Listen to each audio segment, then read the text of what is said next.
Welcome back to Tackle Talk, episode 6. Alright, so what are we going to focus on today? Jigs. I love jigs, alright? Let me start by saying that. I absolutely love fishing a jig, but that was not always the case. A jig is one of those baits that I really struggled to get the hang of. Mostly because I didn't have a lot of confidence in it. I had not fished it very much. I initially started getting snagged a whole lot with them, and I was losing them and not catching a lot of fish because I wasn't keeping it in the water very long. And it was just one of those deals where I wasn't crazy, I wasn't sold, I didn't understand what everybody's problem was about fishing a jig.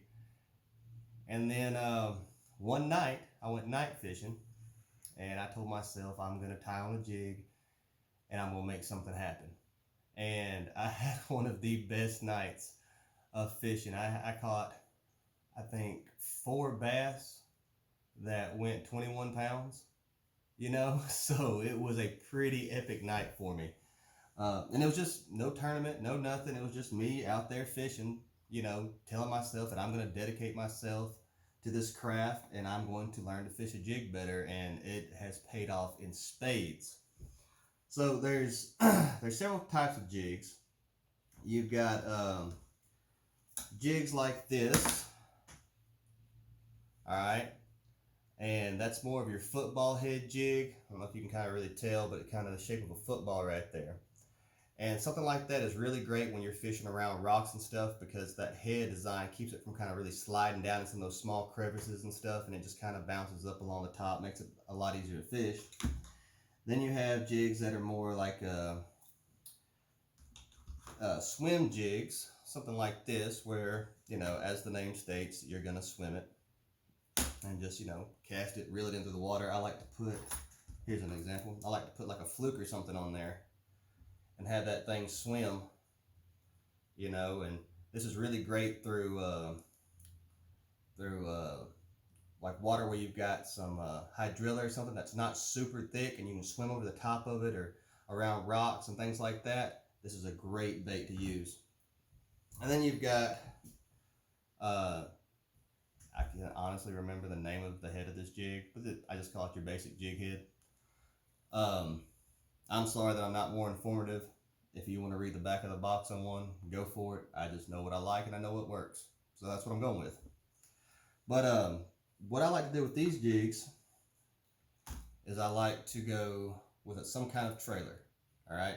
You can fish them without a trailer. I just like putting a trailer on there. It gives it a little more action. If you want to dip it in some scent, it holds more scent. You've got all different colors. You've got everything from these kind of pumpkin seed. You've got your black and blue jigs, obviously, which I've got tons of those. You've got more of your shad colored jigs, like these.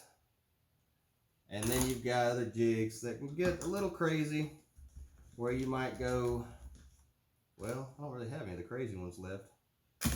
But, you'll see some that have like some pink and blues and stuff like that. But these are basically like, your peanut butter and jelly. Here's a little crazier color. You don't usually get a lot with the red in there. But these peanut butter jelly, these purple and brown, those are great colors. So, oh, I almost forgot to tell you about this this kind of jig. This is a swing head jig. Let me find one that's not tangled up. No, we'll use this one. This is a swing head jig right here. This is a very cool jig to use, because what you're going to do is you're going to tie it up here. And what that does is this weight hits the ground, and this hook is able to kind of sweep up. So if you've got some kind of bait on there, like a fluke or a crawfish or something like that, as you bounce this is able to swing up and give that bait a whole lot more action. It's a very cool bait to make, bait to use, and you can make them yourself. You see, all it is just a weight with a split ring, a swivel, and a bass hook. Nothing to them. Alrighty, let's see. Let's talk about colors. So it kind of depends on what I'm doing, but 99% of the time, I'm going to use a black and blue jig. I love a black and blue jig. It just works. I catch fish on it year round on that bait, on that color. No problems. If you've ever heard Gerald Swindle talk about using jigs, he'll talk about how people overcomplicate them. And I 100% agree with him. You know, some people go, well, you've got to have this color. It's got to have so many, sparkles of this and so many strands of that. And his approach to jigs is pretty down and dirty. If they're not biting a black jig, then he'll go to a brown jig. If they don't bite a brown jig, he'll go to a black jig. That's pretty much where I'm at. I like a black and blue jig. If that don't work, I'll use anything that looks a little more brown. Anything with this pumpkin color. Oh, there's a blue jig in there. This kind of pumpkin color, or just straight up brown jigs. That's it. I'm going to go to one or the other. I feel keep it simple, stupid. The old KISS method. That's the best approach when fishing a jig. Other people might tell you different. You know, I'm inclined to agree with a guy who's made a living bass fishing. So I'm gonna go with what he says, and from my experience, he's been proven to be right. That, and you can give yourself such a headache if you're worried about these most minuscule things. Oh, well, that jig had 4 strands of purple in it, and I caught him better, and this one's only got 3 strands. I promise you that fish ain't down there counting how many strands of purple you got. He's either going to react to that bait or he's not. I don't care if you've got highlighter pink jig. If that bass wants to eat it, he's going to eat it. If he doesn't, then he won't. It doesn't matter if it's highlighter pink, highlighter, neon green, chartreuse. If he's going to eat it, he's going to eat it. And most of that has more to do with the action of the bait and not really the color itself, in my opinion. Somebody else may tell you different, but I really think it's more the action. Now, one of the coolest experiences I've had fishing a jig, besides that first night where I really dedicated myself to it, me and my uncle were fishing a tournament. And it was 2 o'clock, and at 2 o'clock we did not have one fish in the live well. Not one. We caught a crappie and a dink bass, and that was it. And of course, the tournament ends at 3. So I told him, I said, I don't know what else to do. We've thrown everything at him. I said, I'm going to slow this trolling motor down to 1. All right? I said, and I'm going to take my jig and I'm going to pitch it on every piece of cover.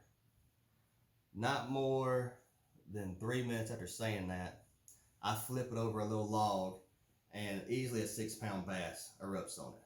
And because I'm over the log, and I was fishing mono at the time instead of using braid, which is what I use now on my jig rod, I gave it a little too much slack because I was scared I was going to break her off, and she shook loose. And I was sick.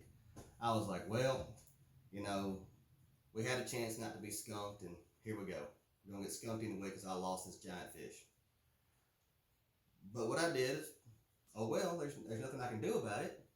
Shook it off, pitched to the next spot, 6-pounder. Couldn't believe it. I was like, awesome, we're in there. Pitched again, 5-pounder. My uncle comes up to the front of the boat with me. He pitches over there with a little jig. What's he catch? 4-pounder. Anyway, and then we caught one more that was somewhere in the neighborhood of 2. I broke one off on 17-pound. I had just retied, flipped that jig out there. I felt it thud. I set the hook, felt an almighty head shake, and the line popped. I don't know. Could have been the biggest fish of my life. Could have been catfish. I don't know. But it was a big fish, and I lost it.